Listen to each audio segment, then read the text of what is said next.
Doctor గారు ఈ ప్రశ్నని సీతారాములు అడుగుతున్నారండి. మాకు ఇద్దరు పిల్లలు. ఇద్దరు అబ్బాయిలే. మా పెద్దబ్బాయితో చాలా సమస్యగా ఉంది. తను బీటెక్ పూర్తి చేశాడు. తర్వాత ఇక చదవను అని మొండికేశాడు.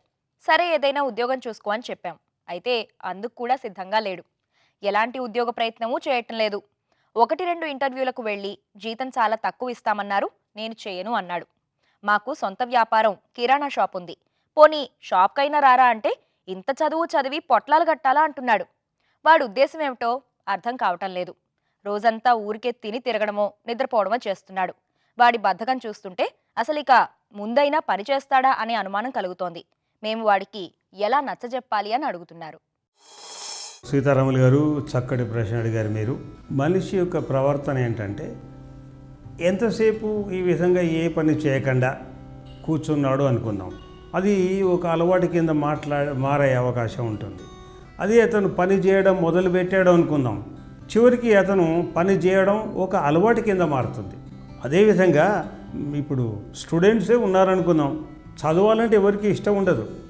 చదువు అంటే ఇష్టం లేకపోయినా వాళ్ళు చదవాలి, అప్పుడు మాత్రం నేర్చుకుంటారు. నేర్చుకున్నాము అన్న వలన ఏమవుతుంది, ఒక సాటిస్ఫాక్షన్, సంతృప్తి కలుగుతుంది.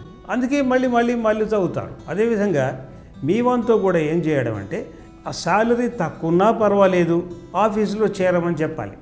ఎప్పుడైతే ఆఫీసులో చేరుతాడో కొత్త విషయాలు నేర్చుకుంటాడు. 10 మందిలో ఉన్నప్పుడు ఏ విధంగా ప్రవర్తించాలి, మన బాస్ ముందు ఏ విధంగా ప్రవర్తించాలి అనే విషయాలు అతనికి చక్కగా తెలుస్తాయి.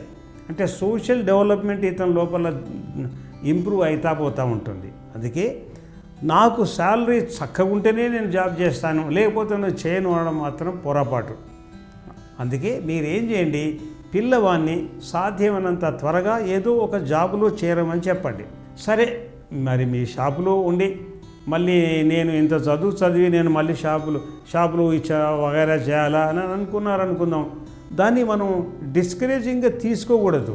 అయ్యో చూసావా మా బాబు అంటే నన్ను తప్పుపడుతున్నాడు అని మనం బాధపడాల్సిన అవసరం లేదు.